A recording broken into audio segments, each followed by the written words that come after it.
Olá, internet, tudo bem? Aqui quem fala é o Felipe e esse aqui é mais um projeto do AltTab. E nesse primeiro episódio desse nosso piloto, que ainda não tem nome, iremos falar de um diretor conhecidíssimo aí da grande massa, que infelizmente neste último dia 22 de junho ele nos deixou, né? E até o momento dessa gravação, não sabemos qual foi a causa da morte dele, mas isso não importa. O que importa é sabermos que ele deixou um legado muito vasto de grandes filmes e também séries e videoclipes, certo? Vamos falar um pouquinho do grande Joel Schumacher. Solta a vinheta aí, Solange, se é que tem vinheta. Tem que acabar a justiça. Espera, gelo, rápido. Gorlami. Pickle Rick! No, God, please, no! AltTab. Joel Schumacher nasceu como Joel T. Schumacher. Esse T eu tentei pesquisar, mas não encontrei qual o significado. Porém, sabemos que ele nasceu no dia 29 de agosto do ano de 1939. Então, daqui a 2 meses ele iria completar 81 anos. Faleceu com 80 anos, esse nova-iorquino. E que dirigiu vários filmes conhecidos da grande massa. E que com certeza fez parte da infância de muitos de vocês. Na sessão da tarde, nas tela quentes e quaisquer outras sessões de TV que exibiam filmes durante a década de 80, 90, anos 2000, certo? Então vamos lá. Acessando seu perfil criado no IMDb, que é um site bem confiável, pois ele tem tem um banco de dados de diretores, atores, produtores, etc. e todos os envolvidos com a sétima arte. Está aqui acreditado que ele tem 35 créditos como diretor, 12 como roteirista, 9 como produtor, até como designer de produção ele tem 6 créditos, bem como 3 de trilha sonora, que creio que tem a relação com os filmes que ele deve ter dirigido videoclipes. Tem 2 créditos como ator. O que sabemos sobre Joel Schumacher, né? Sabemos que no meados da década de 70 ele dirigiu 2 filmes para TV, não tão conhecidos e sem títulos em português, mas sabemos que sua primeira direção de longa-metragem foi uma comédia com ficção científica, baseada numa obra literária de nome A Incrível Mulher que Encolheu. Esse filme é datado do ano de 1981 e foi estrelado pela Lily Tomlin, uma atriz conhecida aí, acho que mais da grande massa. Ela é conhecida como aquela enfermeira maluca do filme da família Buscapé, mas ela tem vários filmes no seu currículo. O que sabemos mais sobre o grande Joel Schumacher? Acabou faturando de bilheteria 20 milhões 260 mil dólares. Creio que isso tenha sido um catalisador para sua vindoura carreira, né? Depois disso, começam a aparecer no currículo deles filmes que, como eu disse antes, devem ter feito parte da infância de vocês. Se você nasceu entre os anos 80 e 90, tem um filme adolescente chamado Primeiro Ano do Resto de Nossas Vidas, que popularizou nomes como Emília Esteves, né? Kiefer Sutherland, que mais pra frente viraria o nosso Jack Bauer do seriado 24 Horas, e um que particularmente marcou bastante a minha infância, né? Que foi o grande filme de vampiros juvenis. Não é Crepúsculo, mas sim Os Garotos Perdidos, que é um grande filme que estreou no ano de 1987 e contou uma história bem básica sobre vampiros jovens, um clã de jovens vampiros que é liderado pelo Kiefer Sutherland, grande Jack Bauer, e que praticamente se resume numa história bastante aventuresca, né? Bem típico da década de 80. O filme pega jovens que descobrem que existem vampiros e querem caçá-los. E nós vemos o grande Corey Feldman, né? Um ator que está bem presente nesses filmes dos anos 80, somente nesses filmes mais considerados cults. E temos um Jason Patric, que na época era uma promessa, mas hoje raramente você vê ele estrelar algum filme que esteja em evidência aí, algum filme pra grande massa. Mas a grande notoriedade mesmo do Joel Schumacher veio aparecer durante a década de 90, que ele fez vários filmes que fizeram parte aí, novamente, da nossa infância, e assistimos nessa sessão da tarde da vida, tela quente. Em 1990, temos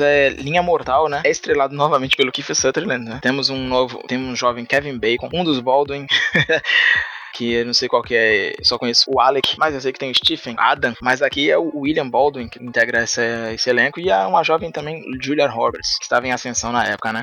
O filme ele fala de 5 amigos estudantes, né, de medicina, que têm experiências de quase morte, e isso acaba comprometendo a vida de cada um deles por causa de tragédias do passado, né? O filme ganhou um remake agora no meados, se eu não estou enganado, acho que no ano de 2013, 2017, me falha a memória, com o nome de Além da Morte, e tem a Ellen Page no elenco. Mas o único que é lembrado mesmo é o filme do Joel Schumacher, né? No ano seguinte ele fez um outro filme estrelado pela Julia Roberts também, pra vocês verem como ele sempre prezou em trabalhar com uma gama de atores conhecidos da época que estivessem em evidência. E no ano seguinte, que é o ano de 91, ele dirigiu esse filme Tudo por Amor, que acho que muitos devem conhecer da Sessão da Tarde, né? Que é a Julia Roberts, ela faz uma enfermeira e que se apaixona por um homem que tem uma doença terminal. Acho que muitos devem ter assistido esse filme. Seguido desse filme, temos acho que que um dos mais icônicos da sua carreira, né? Claro que Garotos Perdidos e O Primeiro Ano do Resto das Nossas Vidas também fazem parte do imaginário de muitos adolescentes que cresceram na década de 90, mas esse filme em particular é bastante memorável, né? Que é Um Dia de Fúria, de 1993. Ele é estrelado pelo grande Michael Douglas, hoje conhecido velhinho com a voz de pato, mas o Michael Douglas, um grande ator, e nesse filme mostra um cara que acaba tendo um dia não muito bom, até porque o título em português é Um Dia de Fúria, e ele tem uma espécie de colapso nervoso que culmina em atitudes violentas, né? É um típico filme de um americano conservador revoltado com a sociedade. É um filme que, querendo ou não, não envelheceu tanto porque é um reflexo da nossa sociedade atual, né? Pois, ultimamente, uma coisa que todos precisamos ter pra poder manter nossa cabeça no lugar é uma terapia, grande terapia. E acho que esse personagem do Michael Douglas precisaria de uma bem pesada. Se você não conhece, busque, porque é um filme muito interessante e foge bastante do senso comum dos filmes que a gente acompanha atualmente. Creio que dificilmente teria um filme desse como um filme mainstream hoje em dia, certo? Depois disso, nós pulamos pro ano de 94, certo? Quando ele dirige uma adaptação do livro do John Grisham, chamado O Cliente, que é estrelado pela Susan Sarandon. Quem assistiu aqui, Thelma e Louise, vai lembrar dela. E ela faz uma advogada que protege um adolescente que acaba descobrindo coisa que ele não deveria e acaba sendo perseguido pela máfia, e ela tem de protegê-lo, enquanto tem um promotor público que é estrelado pelo grande Tommy Lee Jones e que quer usar o garoto pra poder cuidar do crime organizado, né? Mas esses 4 filmes da década de 90 foram filmes, com toda certeza, ficaram bastante no imaginário popular, né? Até 95, que é quando ele começa a oscilar bastante, assim, começa a fazer bons filmes e filmes questionáveis. Mas isso tudo também foi por culpa da mídia, né? Claro que muitos filmes deles hoje são bastante, podem ser considerados alguns, não datados, mas ruins. Mas não ruim, porque o conceito de ruim é um pouco relativo, né? Mas esse que eu vou citar aqui é um filme que veio na contramão dos seus antecessores, que é um filme de estúdio, né? É um filme grande, que é o Batman Eternamente, né? Depois de 92, quando tivemos o Batman o Retorno, que é o último filme do Tim Burton, dirigindo o filme do Homem-Morcego, e que o estúdio não gostou muito, porque eles queriam vender bonequinhos, e foi um filme que apresentou um pinguim grotesco, soturno, né? Tanto que tem uma cena que com certeza foi o catalisador de todo o alvoroço, né? Que foi o catalisador pro estúdio tentar mudar a mentalidade e tudo mais, mudar a abordagem do personagem. Aí apareceu o Joel Schumacher, né? Pra poder tomar o lugar do Tim Burton, e veio o Batman Eternamente, certo? Filme de 1995, e que depois de 2 filmes bons e considerados clássicos, né? Dirigido pelo Tim Burton e estrelado pelo Michael Keaton, e mudaram completamente a abordagem, né? Virou um filme mais caricatural e mais colorido. Acho que foi a primeira vez que a Warner desistiu da visão mais dark, mais séria no cinema, né? O que tá acontecendo agora. Nesse filme tivemos o Val Kilmer estrelando, né? Ele era o Bruce Wayne Batman, primeiro Batman loiro, primeiro Bruce Wayne loiro, né? E era um ator que também era uma promessa, tava em ascensão na época, na década de 90, e falaram, por que não escolher ele como o Bruce Wayne? E colocaram ele, que você percebe no filme que é um cara bem nojento com aquele biquinho dele, aquela boquinha estranha. Não foi diferente nas gravações, né? Falam que ele foi um ator muito problemático. Não à toa, ele só fez aquele filme. Sem contar que o quadro de vilões era muito over, né? Tommy Lee Jones como Harvey Dent, Duas Caras, e o Jim Carrey como Edward Nygma, Charada. Claro que, vendo por uma outra ótica, vai até bacana ver 2 atores já conhecidos da grande massa, né? Tommy Lee Jones já tinha ganhado um Oscar pelo Fugitivo, e o Jim Carrey também já estava consolidado como um humorista, né? E se eu não estou enganado, acho que ele já tinha feito o Ace Ventura. E claro que Tommy Lee Jones estava totalmente fora da caixinha dele, tava malucaço. E o Jim Carrey, como sempre, sendo o Jim Carrey e praticando aquele grande overacting. No ano seguinte, né, mais uma adaptação de um livro do John Grisham, dessa vez um filme, não que O Cliente não seja um filme sério, mas um filme com a temática um pouco mais cascuda pra época, que foi o filme Tempo de Matar, que foi estrelado pelo jovem Matt McConaughey, que ele faz um advogado que defende um negro que matou 2 homens brancos que estupraram sua filha de 10 anos. E o filme é um pouco pesado porque ele se passa no sul dos Estados Unidos, né, durante a época da tensão, aquela grande tensão racial, o que não mudou muito, né? Pois vivemos uma tensão racial também no pleno século XXI. Mas é um filme que tem o Salvador Branco, o branco se compadece do negro e resolve ajudá-lo, né? Esse filme também é a segunda, uma outra parceria do diretor com o roteirista Akiva Goldsman, que parece que é um entendedor dos livros do John Grisham, né? E que roteirizou também O Cliente, certo? O filme, ele teve uma considerável bilheteria, que foi 152 milhões de dólares, né? Mas claro que não mais do que seu filme anterior, né? Batman Eternamente, de todos os filmes dirigidos pelo diretor, foi o que teve o maior número de bilheteria, que acumulou 336 milhões de dólares. E isso deu carta branca, de certa forma, pra ele fazer uma continuação, né? Do Homem Morcego. Mas como eu disse, ele resolveu, né? Duplicar o overacting, o exagero e o colorido. Então, ele trouxe um filme um pouco mais carnavalesco. Tô falando do Batman e Robin do ano de 1997, que chega a ser o seu divisor de águas, né? Porque além de ter estigmatizado a figura dele como diretor, também fez com que os nerds insuportáveis execrassem ele. Mas tem quem acha ainda o filme um filme cult e memorável, mas não pro lado bom da coisa. O filme, sim, é um filme galhofa, que ele consegue elevar à 10ª potência tudo que foi abordado no filme anterior. Somos apresentados de novo a uma Gotham mais carnavalesca, a personagens exageradamente risíveis, mesmo tendo um elenco bastante bacana pra época, né? Porque tinham muitos atores que estavam em evidência. Tínhamos o George Clooney, que dessa vez ele é o Bruce Wayne Batman, já que depois de tantos problemas com o Val Kilmer no filme anterior, provavelmente a Warner não aguentou e mandou embora e falou, vamos colocar um sangue novo nessa equação. O George Clooney tá vindo de um sucesso, né? Um sucesso de baixo orçamento, que foi dirigido pelo Robert Rodrigues, que todos devem conhecer, que é o Drink no Inferno, que ele está lá com o Tarantino, né? E ele e o Tarantino são irmãos, são bandidos que estão fugindo e acabam num bar repleto de vampiros. Mas com eles vieram novamente Chris O'Donnell como Robin, certo? E dessa vez com 2 vilões, que era a Era Venenosa, interpretada pela grande Uma Thurman, que todos devem conhecer dos filmes do Tarantino, a Mia Wallace de Pulp Fiction e a noiva de Kill Bill 1, volume 1 e volume 2, e nada mais nada menos que um grande astro da ação dos anos 90, pura testosterona, como o Sr. Frio, Arnold Schwarzenegger, e suas frases de duplo sentido relacionado ao frio e a gelo. Mas o filme, ele tem seus momentos engraçados, né? Suas falas bastante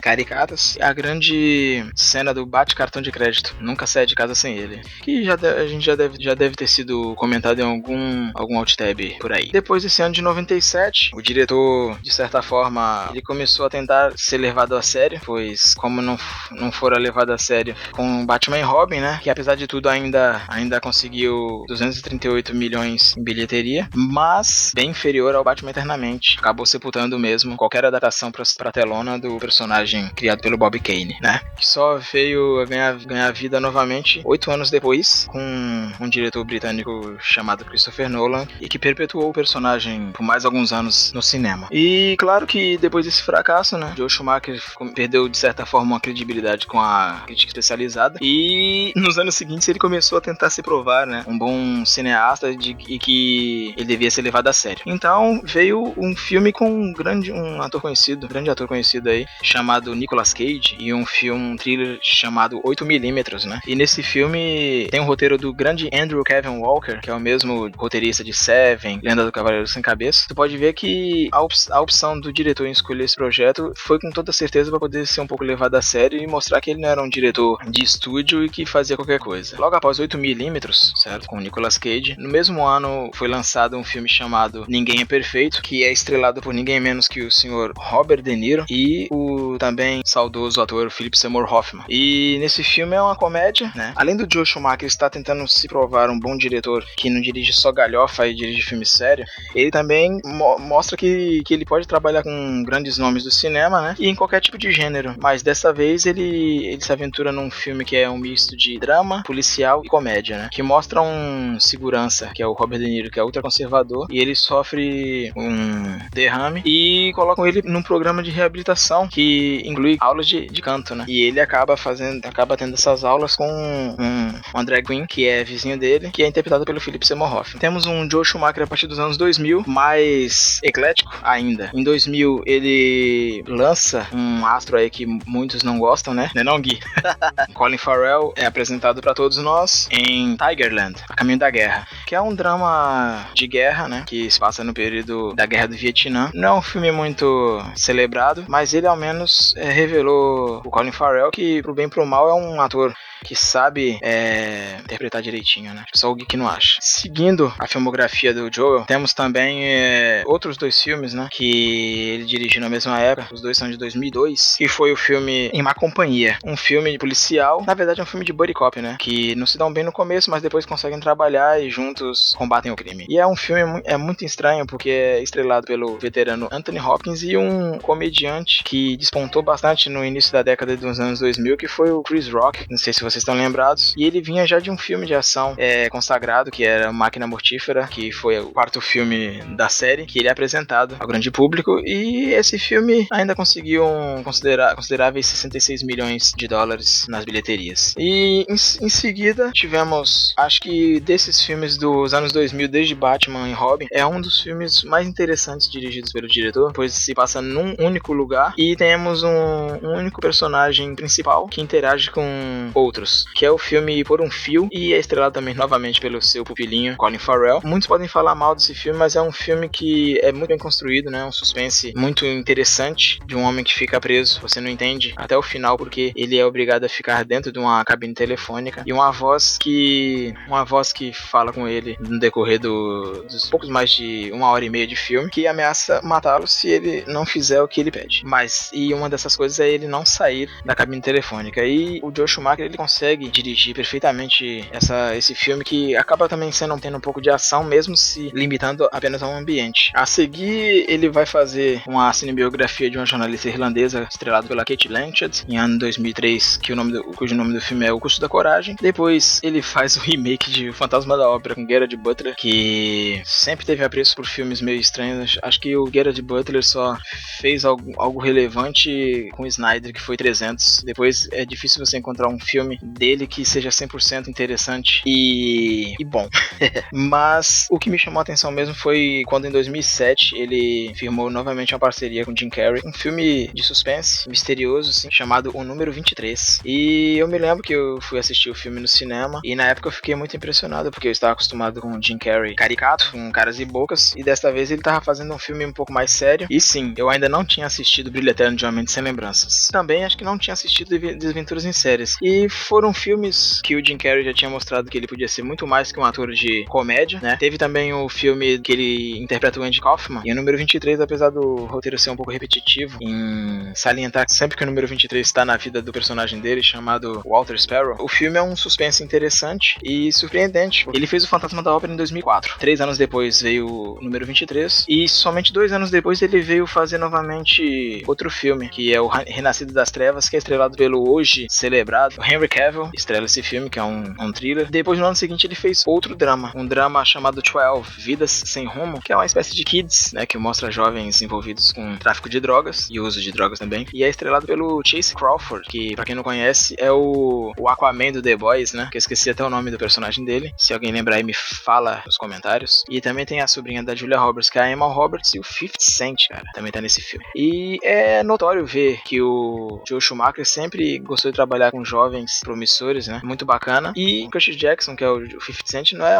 necessariamente um jovem, mas é um cara que também é promissor, mesmo sendo um rapper popular, se mostrou um bom ator nos poucos filmes que já apareceram. Sem contar que hoje ele é produtor de seriado. É bacana ver isso no Joel Schumacher, né? Por fim, eu assisti o Reféns, que foi, acho que, o último grande filme dele como diretor, que veio do ano de 2011, que é um suspense estrelado novamente pelo Nicolas Cage e com a Nicole Kidman, e que mostra que ele já não tá muito inspirado na direção. É um filme bem regular, né? E, como eu falei antes aí, ele gosta de trabalhar bastante com promessas, atores novos, e nesse filme ele trabalha com a Liana Liberato, né, que foi uma atriz revelada nos cinemas, né, com o filme Confiar, do Ross, do Friends, que dirige o filme. E esse Reféns é o segundo filme dela como atriz de cinema.